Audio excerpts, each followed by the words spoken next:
नमस्कार मित्रों, उम्मीद करते हैं आप सब ठीक होंगे। आज हम आपको पूरी जगन्नाथ धाम इतिहास व कथा के बारे में बताएंगे। दोस्तों, अभी तक आपने अगर हमारे चैनल को सब्सक्राइब नहीं किया है तो कर ले। यह आपको जानकारी वाले मोटिवेशनल और मनोरंजक वीडियो देखने को मिलता रहेगा। पुरी का श्री जगन्नाथ मंदिर एक हिंदू मंदिर है जो भगवान जगन्नाथ श्री कृष्ण को समर्पित है। यह भारत के ओडिशा राज्य के तटवर्ती शहर पुरी में स्थित है। जगन्नाथ शब्द का अर्थ जगत के स्वामी होता है। इनकी नगरी ही जगन्नाथपुरी या पुरी कहलाती है। इस मंदिर को हिंदुओं के 4 धाम में से का गिना जाता है। यह वैष्णव संप्रदाय का मंदिर है जो भगवान विष्णु के अवतार श्री कृष्ण को समर्पित है। इस मंदिर का वार्षिक रथ यात्रा उत्सव प्रसिद्ध है। इसमें मंदिर के तीनों मुख्य देवता भगवान जगन्नाथ, उनके बड़े भ्राता बलभद्र और भगिनी सुभद्रा तीन अलग अलग भव्य और सुसज्जित रथों में विराजमान होकर नगर की यात्रा को निकलते हैं। आइए जानते हैं जगन्नाथ भगवान की कहानी। एक बार की बात है, श्री कृष्ण जी निद्रावस्था में थे और अचानक उनके मुंह से राधे शब्द निकला। आसपास उपस्थित पेट्रानियों ने यह शब्द सुना और आपस में बात करने लगी। वे कहने लगी कि हम सब तो प्रभु की कितनी वाह करते हैं, फिर भी उनके मुंह से राधे शब्द निकला। इसका मतलब यह है कि वे राधा जी को याद करते हैं, इसीलिए उन्हें सदा उनका की स्मरण रहता है। उन सभी के मन में एक ऐसा विचार उठा कि राधा जी किस प्रकार कृष्ण जी को अपना प्रेम प्रदर्शित करती होंगी। प्रभु और राधा जी के बीच प्रेम का कैसा रिश्ता था, सभी को ये जानने की जिज्ञासा हुई, लेकिन जाने भी तो किससे। तब उन सभी को लगा कि इस बात को तो सिर्फ हमारी सास रोहिणी माता बता सकती हैं, क्यों न उनके पास चलें।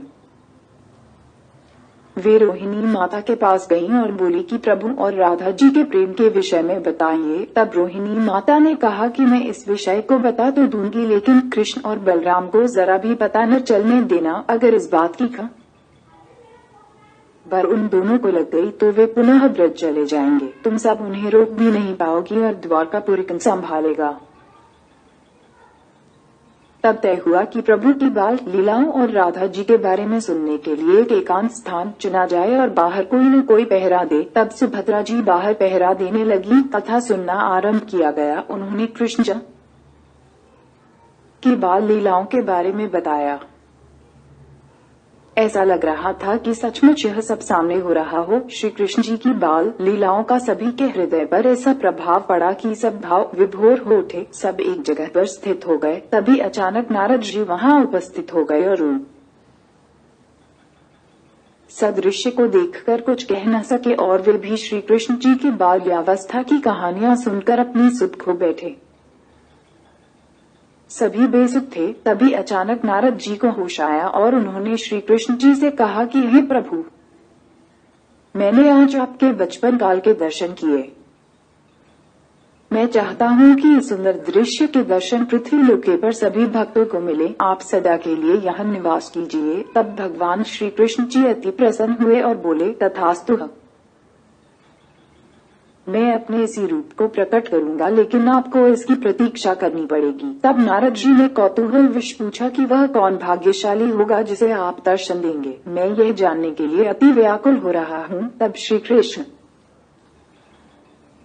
ने कहा कि मालराज इंद्रद्युम्न मेरी मूर्ति की स्थापना श्री क्षेत्र में करवाएंगे। मैं वही दर्शन दूंगा। ऐसा जानकर नारद जी वापस चले गए।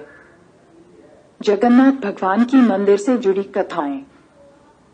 इस मंदिर के उद्गम से जुड़ी परंपरागत कथा के अनुसार भगवान जगन्नाथ की इंद्रनील या नीलमणि से निर्मित मूल मूर्ति एक अगरू वृक्ष के नीचे मिली थी। यह इतनी चकचौंध करने वाली थी कि धर्म ने इसे पृथ्वी के नीचे छुपाना चाहा। मालवा नरेश इंद्रद्युम्न को स्वप्न में यही मूर्ति दिखाई दी थी। तब उसने कड़ी तपस्या की और तब भगवान विष्णु ने उसे बताया कि वह पुरी के समुद्र तट पर जाए और उसे एक दारू लकड़ी का लट्ठा मिलेगा। उसी लकड़ी से वह मूर्ति का निर्माण कराए। राजा ने ऐसा ही किया और उसे लकड़ी का लट्ठा मिल भी गया। उसके बाद राजा को विष्णु और विश्वकर्मा बड़ा एक कारीगर और मूर्तिकार के रूप में उसके सामने स्थित हुए, किंतु उन्होंने यह शर्त रखी कि वे 1 माह में मूर्ति तैयार कर देंगे, परंतु तब तक वह एक कमरे में बंद रहेंगे और राजा या कोई भी उस कमरे के अंदर नहीं आए। माह के अंतिम दिन जब कई दिनों तक कोई भी आवाज नहीं आई, तो उत्सुकतावश राजा ने कमरे में झांका और वह वृद्ध कारीगर द्वार खोलकर बाहर आ गया और राजा से कहा कि मूर्तियां अभी अपूर्ण हैं। उनके हाथ अभी नहीं बने थे। राजा के अफसोस करने पर मूर्तिकार ने बताया कि यह सब दैववश हुआ है और यह मूर्तियां ऐसे ही स्थापित होकर पूजी जाएंगी। तब वही तीनों जगन्नाथ, बलभद्र और सुभद्रा की मूर्तियां मंदिर में स्थापित की गईं। मित्रों, उम्मीद करते हैं आपको वीडियो पसंद आया होगा। हमें अपनी राय कमेंट में दें। धन्यवाद।